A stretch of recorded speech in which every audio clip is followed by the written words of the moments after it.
for another moment of our leadership journey.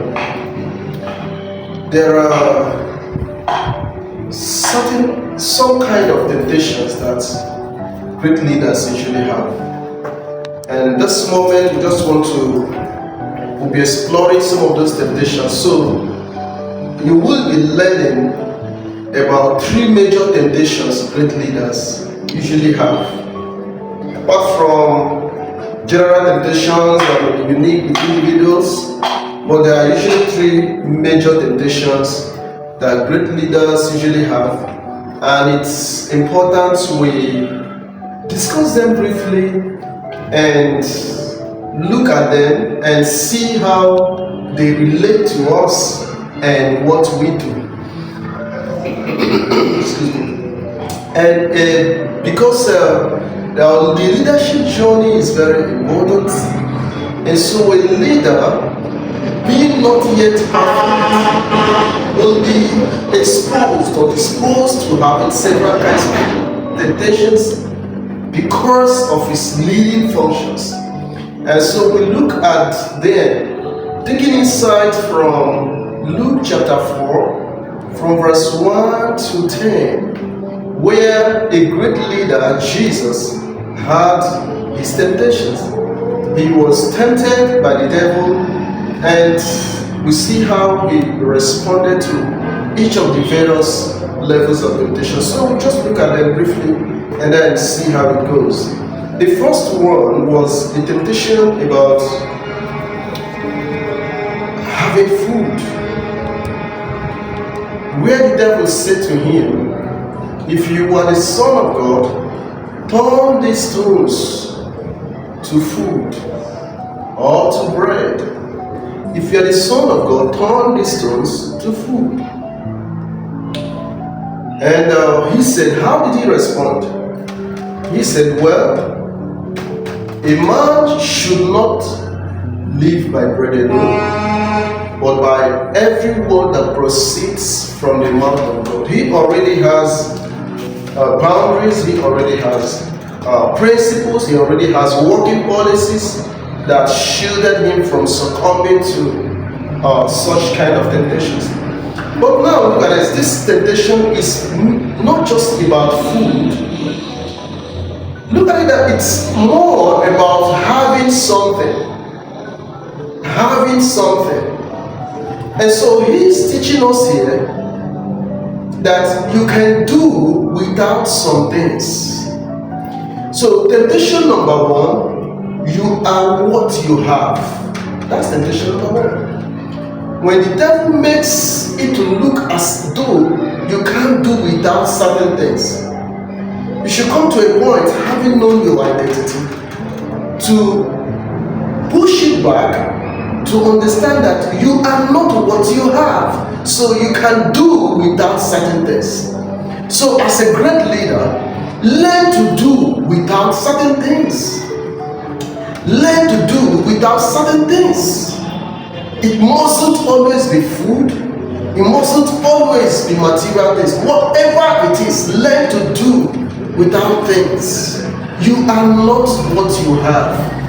Some people think a leader has a lot of things and everything in particular. They have this mindset of accumulating things. We live in a climb, we live in a world, we live in a place where most leaders in our climb, they accumulate things. Very absurd. They accumulate things. They buy houses abroad, they have lands, they have estates. They just accumulate things they don't need.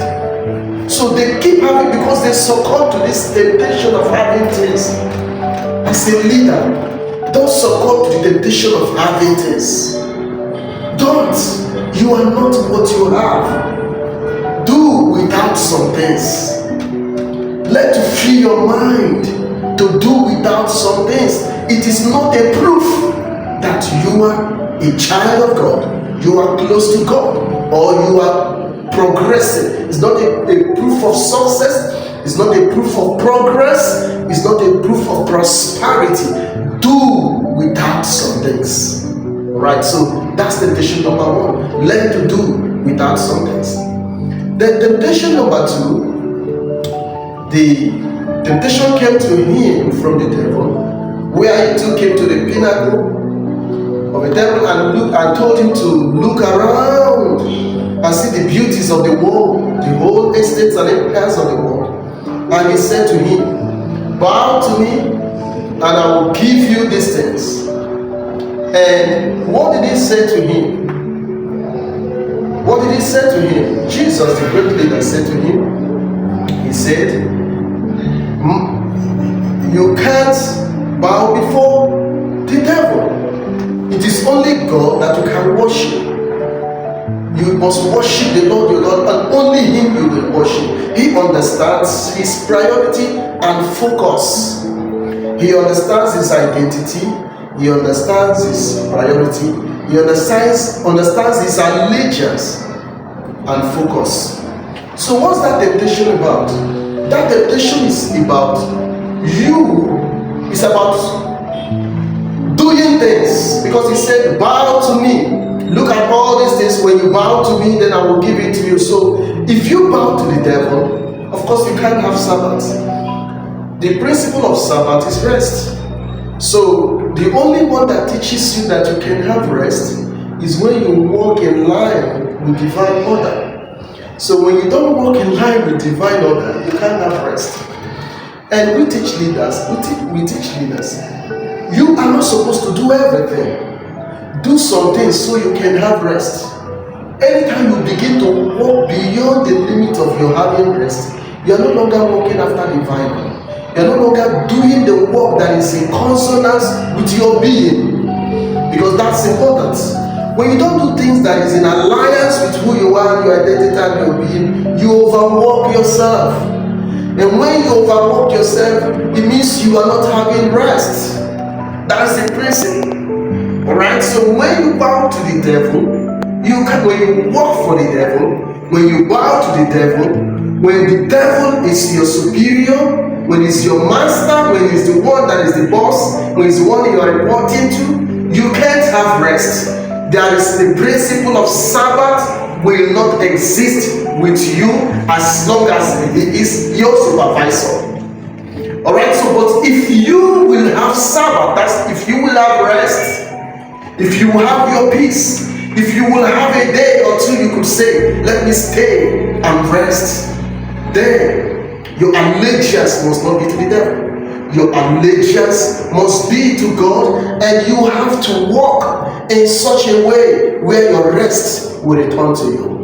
And it's critical. And so you are not, the temptation there is to let you know that you are not, it comes to let you know that you are what you do. So you do, when you do less, you are less. And when you do much, you are much. Alright? So that's the temptation. It tends to make you believe that you are what you do. When you do more, then you are much. When you do less, then you are less. But as a great leader, don't succumb to that kind of temptation where you think that you are what you do. You are not what you do. So do less. Do less and gain your rest. It's critical. It's important. Take a day. Take some time. Have a day you stay home. Stay with your family. Play with the kids. Have some rest. Just go out. Leave the work environment. Take some rest. You are not what you do. You can't stay and be working and not having rest. You will be worshiping the devil as if he's your supervisor, because if he's doing that, if you are in that lane, you can't have Sabbath. And that's important. That means you can't have rest. But when you have rest, you understand that you are walking within the range and limit of your transcendent identity.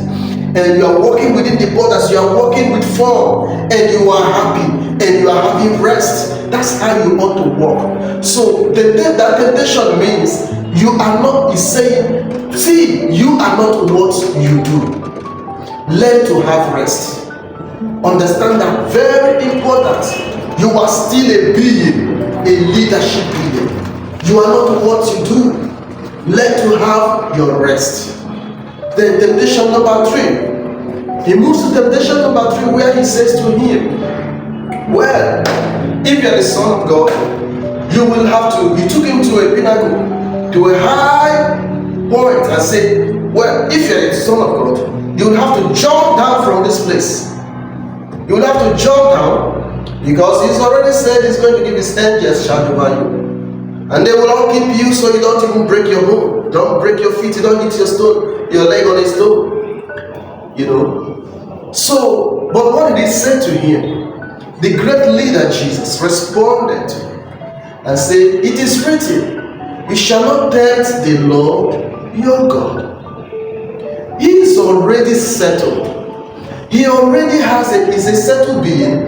He's a non-anxious leader. He already has these principles and boundaries that are already working for him, that irrespective of the circumstances or the temptations, he already has a shield against those temptations. And this is a temptation that's making you to see, that's projecting before you that you are who people say you are. If you are the Son of God, it means it's coming to make you believe that you would have to need people's accolades, people's approval, people's acceptance. Then you would have to jump from here. And if you don't jump, it means you are not accepted as that. It means you are not even accepted. It means your claim is wrong. But, great leader, you are not who people say you are. Your life should not revolve around people's approval. Your life shouldn't revolve around people's accolades.